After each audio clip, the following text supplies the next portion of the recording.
Ate, nagugutom na ako. Ilang araw na tayo ng kain. Ay! Ano ba yan? Talo na naman. Scatter na naman si Papa. Ah, titingin nyo. Wala po. Pa naman. Nag-i-scatter ka na naman po. Alam niyo naman po wala na tayong makain. Hoy, kahit nag-scatter ako, hindi ako humihingi sa inyo.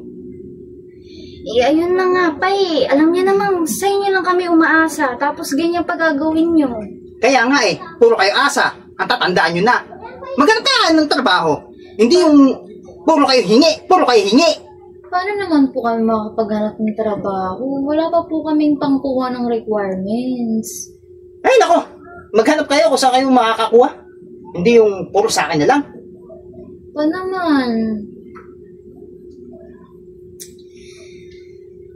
Opo, susubukan po namin.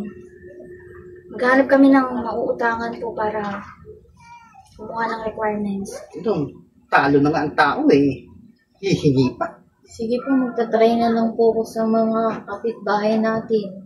Kung sino po pwedeng lapitan. Ay, sila kayo. Ayaw makita mga pagmumukha nyo. Pa naman, parang hindi nyo naman po kami anak. Eh, ang inaano ko lang po kasi, masyado na po kayong nalululong sa sugal. Wala naman po kayong kinikita dyan. Lagi po kayong talo. Wala kayong pake kung ano man ginagawa ko. Tapos isang beses na lang po tayo sa isang araw kumakain. Maghanap kayo. Saan nyo gusto mong pumunta? Doon kayo. Layas! Kung gusto nyo, doon sa magaling yung ina. Sumama kayo doon. Grabe ka naman pa. Parang di mo naman kami naiisip. Matatanda na kayo. Siguro naman, alam nyo na yung tama at mali. Alam mo ba, dapat nga mas alam mo yung tama at mali. Dapat iniisip niyo din po kami. Tsaka, dapat nga po makalalaki kayo kasi babae po yung anak niyo. Ay, naku! Ganto na ako. Simula na iniwan ako ng ina nyo, mas pinili ko na lang maging ganito.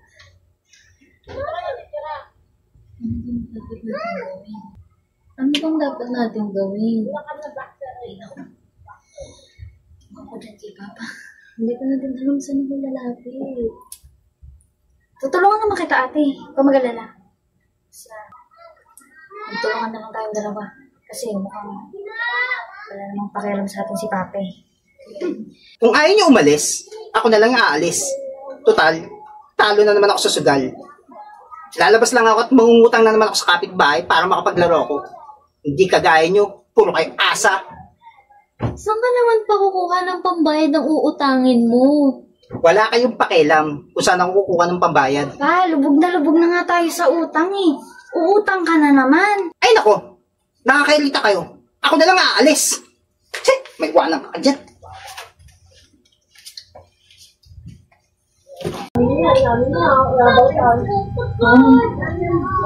Sabi ba kung mamay yung pera? Ay nako, Kimberly, tigilan mo ako. Wala naman, kailangan ko lang. Tigilan mo ako at nakita mong talo na ako sa sugal. Pa! Tigilan mo ako. Wala kang mahihita sa akin. Pa! Kailangan lang namin i-save. Ano ba? Hindi ka ba mapagsabihan? Kailangan lang po talaga namin i-save pa. Wala akong pakialam. Oh, please. Aba, ano mo bata ka? Wala akong bata ka. Nahira.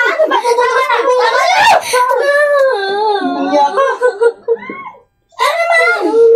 Anong problema? Kayo ang problema ko.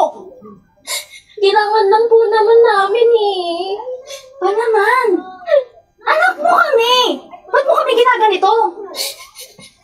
Wala akong pakialam. Sobrang ng paghihingi niyo sa akin. Bakit hindi ba kayo lumayas dito? Pa! Hindi mo kami lagi nanghihingi sa inyo. Grabe naman kayo sa amin. Malamang manghihingi po kami sa inyo kasi tatay ka po namin. Ama ka po namin. Wala akong pakialam. Magsilayas kayo dito! Hindi ko kayo kailangan! Umalis na lang tayo. Layas! Tara na. Maulan si B!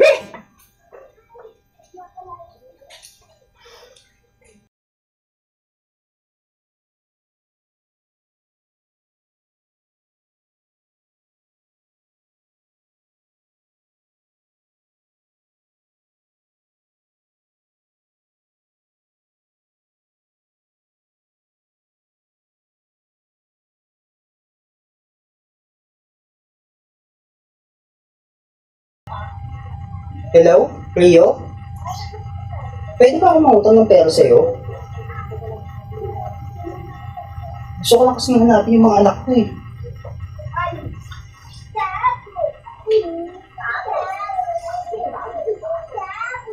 Ha?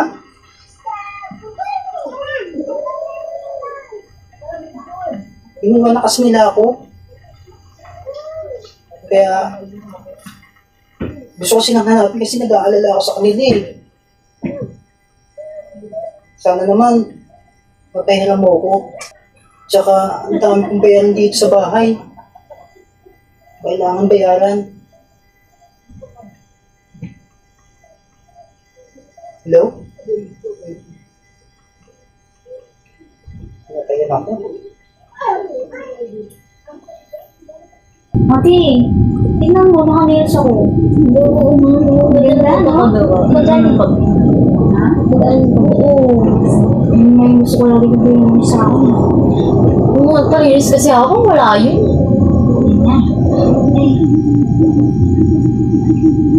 Saan kaya si Papa? Oo man. Ano kaya sitwasyon niya ngayon? Mga anak, Ba? ang tagal ko kayong hinanap. Wow! Naisip niyo pa po pala kami? Pagkatapos niyo kaming palayasin? Hindi mo naman pala talaga. Tapos na yun? Anak? Hindi nyo na ba ako kayang patawarin? Ba naman? Nung magkakasama tayo. Hindi niyo nga po kami inisip eh. Hindi na nga po kami nakakakain noon. Paano kasi? Panay scatter. Walang ibang ginawa kundi mag-scatter. Tapos mananakit pa ng anak. Mga anak, simula nang umalis kayo, tinigilan ko na yung pagsusugal. Siguro ba? Tsaka ka na lang namin mapapatawad kapag okay ka na talaga. Kasi, yung sugal-sugal na yan, mahirap yung pigilan eh. Tsaka, sana naman pa magpakalalaki ka. Anak, parang awa nyo na. Umuwi na tayo sa bahay. Hindi na kami babalik sa bahay. Hindi na kami uuwi. Hindi nyo na ba ako kayang patawarin? Tsaka sinabihan na kami ni Mama, kapag hindi ka nagbago, hindi kami sasama sa'yo. Kaya, pwede ba pa? Huwag kang magkakasaya ng oras. Balis ka na lang. Baka siguro magbago pa yung isip namin. Hindi na ba talaga magbabago yung isip nyo? Napatawarin ako?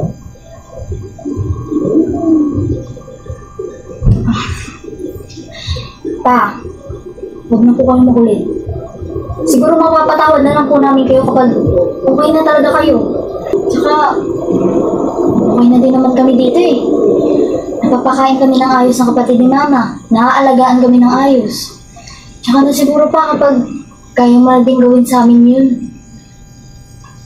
O sige mga anak, kung yan ang pasya nyo, aalis na ako.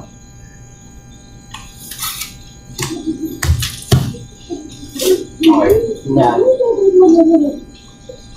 Hindi ko pa talaga kayong patawarin si Papa. Kaya ako na ate. Nagbabago din yung naman na hindi naman perfect yung ginawa niya sa atin eh. Kakalimutan na agad natin siya. Kahit pa paano, satay pa rin naman natin siya.